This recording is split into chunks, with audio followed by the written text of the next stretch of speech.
Olá, meus amigos, um dia de muita paz para todos nós. Hoje, exatamente 17 de dezembro de 2021, e estamos nós reunidos para estudarmos a obra Ave Cristo. Nós vamos envolver a nossa querida amiga Lígia, que irá fazer a nossa prece de gratidão. Logo depois, a nossa irmã Aramita irá fazer a recapitulação do nosso último estudo.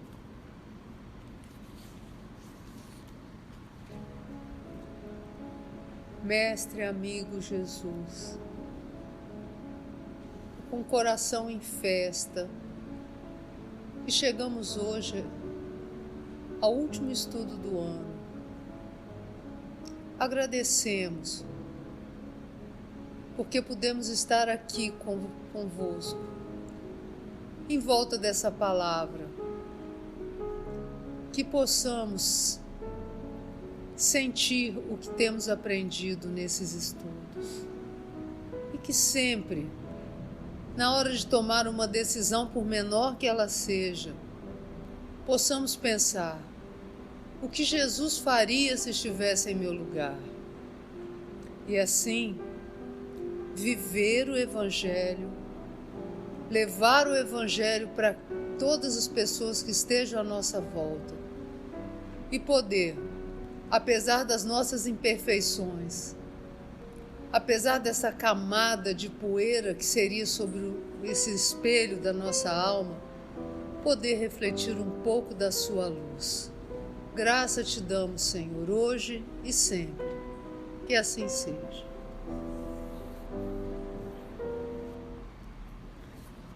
Em nosso último estudo, nós vimos que o irmão Corvino tratou por 30 horas consecutivas de Tassiano, que chegou de Roma com a peste, e ele conseguiu debelar a doença, e o Tassiano sentia uma afinidade com o Corvino, e eles se tornaram amigos, conversavam sobre tudo. Tassiano perguntou por que ele não ia para a metrópole, que lá ele poderia se dar bem, ser professor, qualquer coisa lá. Então eles se tornaram amigos e o Corvino teve uma ótima ideia: levar umas crianças para cantar para o Tassiano. E o Tassiano, ok, disse tudo bem. Ele levou 30 crianças lá para a herdade do Tassiano, e as crianças se divertiram, houve mágica, houve teatrinho, houve tudo. Comida, bebida, bolo, salgado, guaraná. Ah, não tinha guaraná ainda, desculpa. Eles estavam lá e quando terminou tudo, o Corvino pediu para uma das crianças fazer a prece. E o Tassiano permitiu, pensando que fosse uma prece aos deuses. E quem foi fazer a prece foi a criança mais nova, que se chama Silvano. Quando o Silvano começou a fazer a prece, ele falou o nome de Jesus, o Tassiano se transformou. Mandou soltar o cachorro, né? E um cachorro mastim, um cachorro caçador, avançou e abocanhou a criança. Apenas a Pontimiana interviu e nós estamos nessa hora, nessa confusão, nesse choro, criança gritando, Corvino aparvalhado, não sabe se atende um, se atende outro. Vamos ver o que aconteceu. Rufo, velho escravo da quinta, abeirou-se do presbítero, oferecendo-lhe os préstimos. O religioso aceitou-lhe a cooperação, rogando-lhe reconduzisse os meninos ao lar, de modo a ocupar-se de Silvano, como se fazia mister necessário.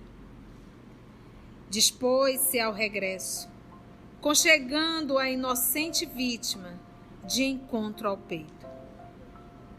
Caminhava lentamente no trecho isolado que ligava a residência de Vetúrio à cidade, absorto em escuros pressentimentos. O menino, de tórax aberto, confrangia-lhe a alma. Em dado momento, parou de gritar, embora a hemorragia prosseguisse abundante. O irmão Corvino percebeu-lhe a queda de forças e buscou repousar sob vetusto carvalho, a fim de ouvi-lo. O pequerrucho fitou nele os olhos embaciados pela agonia.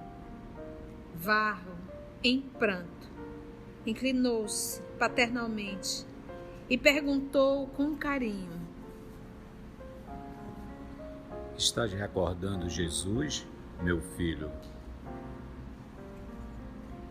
Respondeu em voz débil: Estou sim, senhor. Mas, revelando-se muito distante das questões transcendentes da fé, flor humana sequiosa de ternura, exclamou para o benfeitor: Papai, abraça-me, tenho frio. Quinto Varro compreendeu. Estreitou-o contra o coração, como se desejasse aquecê-lo com o calor da própria alma. Tudo em vão. Silvano estava morto. O doloroso acontecimento traçava sombrios horizontes ao futuro da igreja. Abatido e desencantado, o presbítero perguntava a si mesmo se não fora precipitado na visita. Entretanto, refletia: seria leviandade oferecer a alguém o que possui de melhor, com pureza de sentimento? Guardava nos pequenos aprendizes do Evangelho a coroa do seu trabalho. Poderia ser acusado pela circunstância de tudo fazer por despertar um filho para a verdade? Como entender-se com Tassiano sem tanger-lhe as fibras mais íntimas? Restabelecido no equilíbrio físico, o jovem seria convocado à vida social intensa. Conhecer-lhe-ia o ministério. Seria constrangido a decidir-se. Não seria, pois, aconselhável informá-lo, indiretamente, quanto às suas atividades cristãs? E que melhor maneira de fazê-lo, além daquela de apresentar-lhe os seus princípios numa demonstração prática de trabalho? Se o filho não conseguisse ouvir qualquer referência à boa nova através dos lábios de uma criança em prece, como suportaria qualquer alusão a Jesus em discussões estéreis? Sabe, meus amigos, durante muitos séculos, nós éramos proibidos de falar Jesus. E aí a gente pergunta: o que hoje nos proíbe de falar Jesus de Nazaré? Se não há orgulho, vaidade e egoísmo.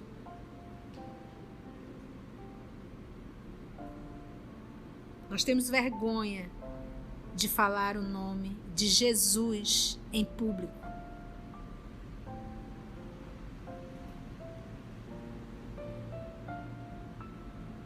E todo aquele que se envergonhar dele não terá glórias perante Deus. Porque a atitude não será de um cristão.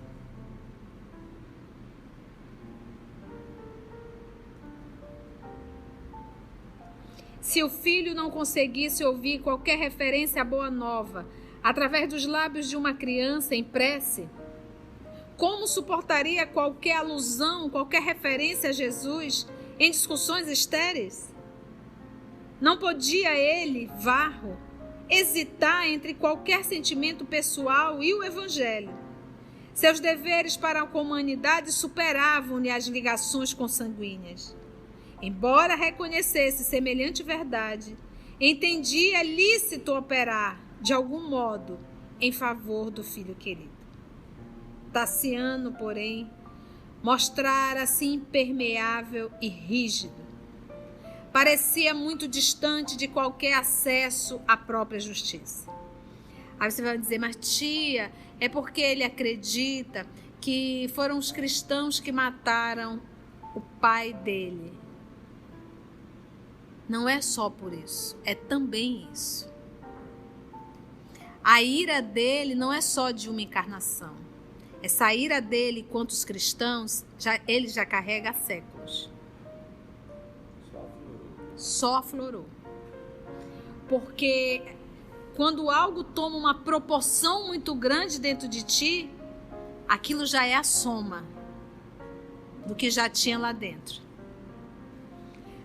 Parecia muito distante de qualquer acesso à própria justiça. Petrificara-se-lhe a mente no orgulho racial e na falsa cultura. Pela explosão de cólera a que se atirara, ao ouvir a simples enunciação do nome do Cristo, denunciar o antagonismo talvez irremediável que os separava. Profundamente consternado, entregou-se ao refúgio da oração. Na comunidade evangélica, ninguém comentou desfavoravelmente os tristes sucessos que redundaram na morte da criança. O irmão Corvino era demasiadamente respeitado para provocar qualquer crítica desairosa, ou seja, inconveniente à sua conduta. Tamanho respeito na igreja, lembrando igreja, congregação, tá? Não templo. Ninguém teve coragem de fazer qualquer comentário, porque respeitavam o senhor Corvino. Ao ponto de foi um acidente e não algo de um ato irresponsável. O desejo dele de ajudar o filho é muito grande. O propósito dessa reencarnação foi o filho, apesar de todos os avisos que ainda não seria a hora. E ele acreditando que uma criança falando de Jesus iria tocar o coração daquele filho. Porque, em verdade, ele, o senhor Corvino, ama as crianças.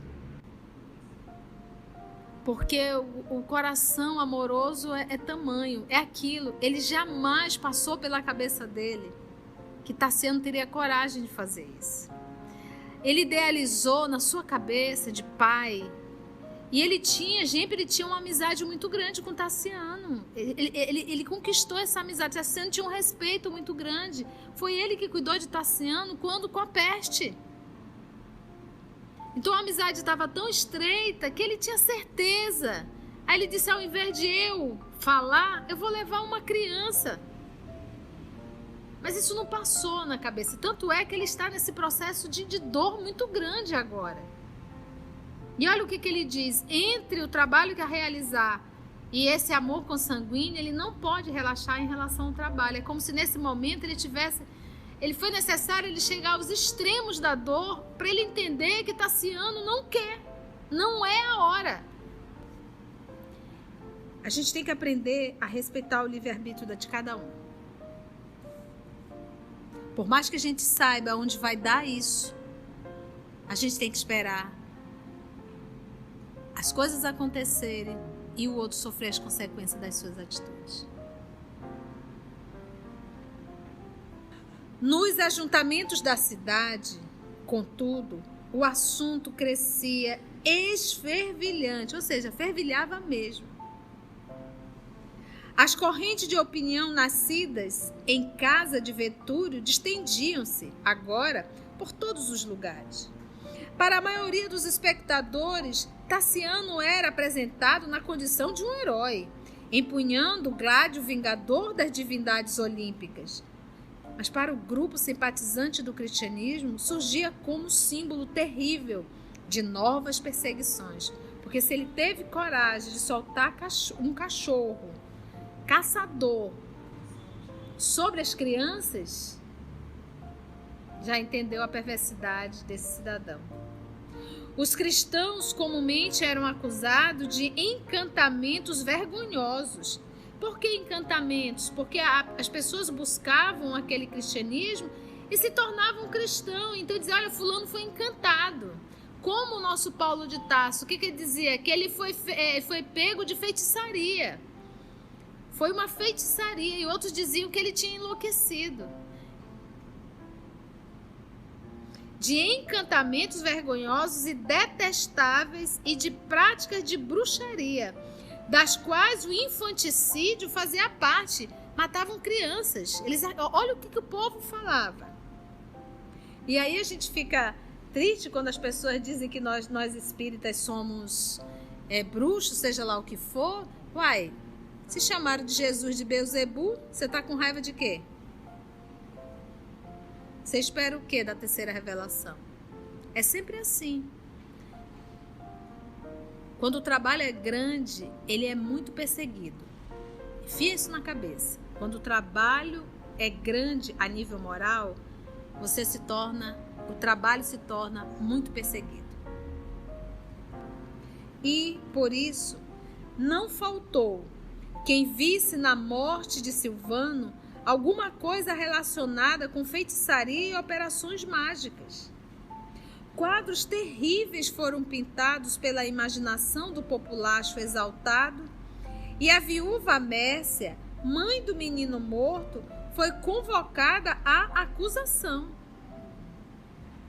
Nessa atmosfera asfixiante, o filho de Cíntia começou a receber a visita de romanos destacados, que lhe felicitavam o espírito reacionário e vigilante. Reacionário, gente, aquele que defende princípios, como ele diz aqui, ultraconservadores. Então, admiraram nesse lado conservador dele, romano. Revigorado por semelhantes aplausos, sentia-se o rapaz habilitado para atuação de maior vulto. O próprio questor Quirino Eustácio, velho patrício aposentado das lides políticas, mais influente junto à propretura da Gália Lugdunense, veio ter com ele para saudações em estilo pomposo. Dentre os assuntos tratados, não podia faltar o tema preferido. E aí vamos ver esse diálogo entre Tassiano e o questor Quirino Eustácio. Acredito que a mocidade romana não poderia enviar-nos a província mais digno embaixador. Encareceu o cortesão com o calculado timbre de voz das pessoas entregues à bajulice. A deplorável doutrina dos judeus proscritos insinua-se assustadoramente, ameaçando-nos as tradições. Esta cidade vive cheia de anacoretas, que são monges cristãos, da Ásia, de profetas vagabundos, de pregadores e fantasmas. Domiciliado aqui, desde os bons tempos de nosso magnânimo imperador Sétimo Severo, que os deuses conservam em sua glória divina, posso afirmar a minha convicção de que o movimento não passa de loucura coletiva, capaz de arrastar-nos à perdição. Imperador Sétimo Severo nasceu em 145 d.C. e desencarnou em 211 d.C., tá? Observou o jovem satisfeito. Sim, sem dúvida. Compete-nos recuperar o culto da pátria. A nosso ver, grande conjugação de energias se fazem indispensável, a fim de extinguirmos a quadrilha maléfica. Não compreendo em que poderia repousar a grandeza de uma doutrina, cujos prosélitos se mostram honrados com o cutelo na cerviz. Em Roma, tive conhecimentos de muitos processos alusivos às repressões e espantei-me com o teor das respostas dessa gente infeliz. Repudiam os deuses com uma desfaçatez de assombrar. Creio que as autoridades deveriam promover um expurgo social em grande estilo. É muito interessante esse parágrafo, porque ele vai nos mostrando aqui a condição, a forma que cada cristão se conduzia naquela época. O questor Quirino, ele disse o quê? Acredito que a mocidade romana não poderia enviar naquela puxação, mas ele falou: a deplorável doutrina dos judeus proscritos insinua-se assustadoramente, ameaçando nas tradições, porque estava cada vez mais crescendo. Que ano nós estamos aqui? 350 já vai vir quem? O imperador que vai dizer, Constantino, que vai trazer o cristianismo como religião. Porque está tomando uma proporção muito grande o cristianismo. E olha que interessante. Esta cidade vive cheia de monges cristãos da Ásia, de profetas vagabundos, de pregadores e fantasmas. Está lotado de cristãos. Domiciliado aqui desde os bons tempos do nosso magnânimo imperador Sétimo Severo, que os deuses conservem sua glória divina, posso afirmar minha convicção de que o movimento não passa de loucura coletiva capaz de arrastar-nos à perdição. Ele chama de uma loucura coletiva. Então você vê que existia um número muito grande de cristãos. Aí o Tassiano agora vai falar na condição em Roma, de onde ele veio. O que ele diz lá? Observou o jovem satisfeito. A nosso ver, grande conjugação de energia se faz indispensável, a fim de extinguirmos a quadrilha maléfica. Não compreendo em que poderia repousar a grandeza de uma doutrina. Agora, a hora que ele fala, eu não consigo compreender uma doutrina que faz o quê? Cujos prosélitos, né, ou seja, os seguidores, se mostram honrados com o cutelo, ou seja, a faca no pescoço, no processo de decapitação. Ele diz, eu não consigo compreender que eles se sentem honrados, porque depois do Cristo Jesus se entregar à cruz do martírio, para eles e ao sacrifício era uma honra. Por isso que os cristãos entravam na arena fazendo o quê? Cantando. Ele diz, eu não consigo compreender isso. Então os cristãos, eles entregavam a vida como testemunho de fé e fidelidade a Jesus. A vida. Nós não entregamos nem um desejo. Porque entre o desejo e o Cristo, a gente opta pelo desejo. Eles entregavam a vida. E ele conta aqui que ele não consegue compreender, porque eles faziam isso e eles se sentiam o quê? Honrados. Em Roma, diz o Cassiano, tive conhecimento de muitos processos alusivos, ou seja, referente às repressões, e espantei-me com o teor das respostas dessa gente infeliz. Eu fiquei espantado de ver esse povo respondendo. Aí aquilo que Jesus diz, que vocês nunca estarão só. Quando vocês forem falar em meu nome, uma língua de fogo cairá sobre vós e falarás como nunca falaste antes. Por quê? Porque você já entendeu quem é o grande, quem é o maior. É Deus, é Cristo Jesus, não homens. É por isso que não se intimidavam.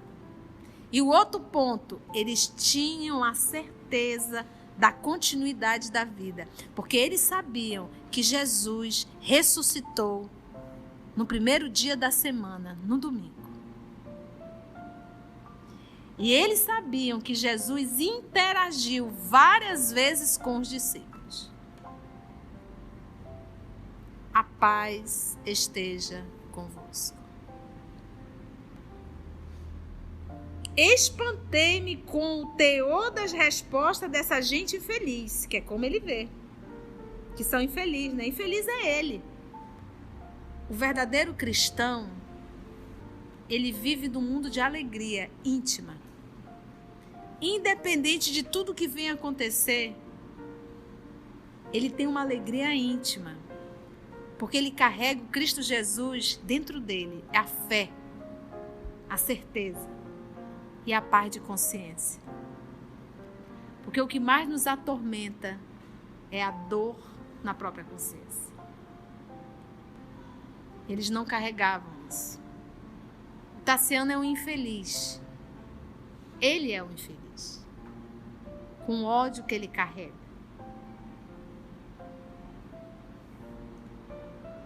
repudiam os deuses com uma desfaçatez de assombrar. Enquanto Tassiano idolatrava os deuses de pedra, para o cristão aquilo não era nada. Ele chama de desfaçatez de assombrar. Aquilo não significava absolutamente nada para um cristão, apenas pedra.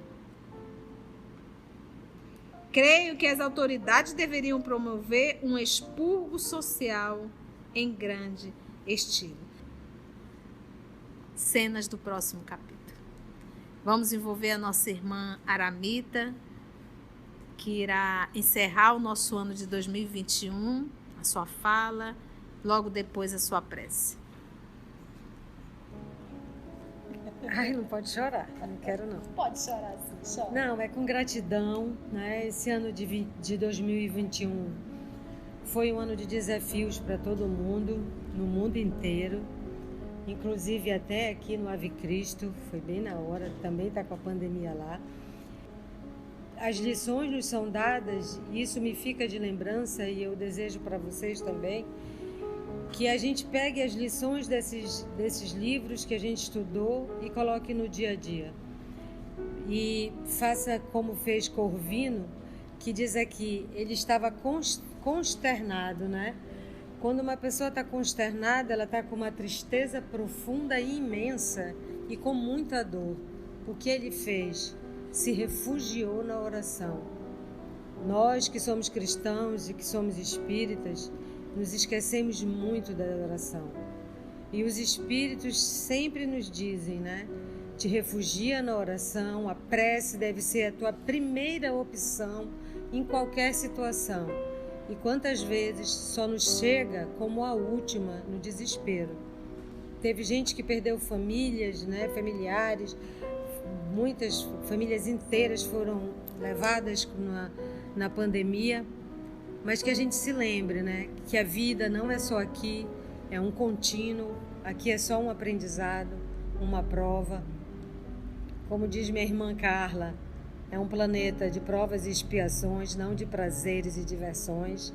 Que a gente se lembre disso.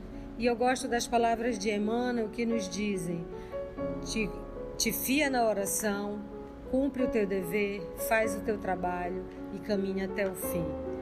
Com isso eu encerro e desejo a todos vocês o que eu sempre penso, porque eu sempre acho, Jesus está sempre conosco, que a gente não se esqueça e não o abandone, porque ele não nos abandona. E nós da família OS desejamos a todos vocês Feliz Natal!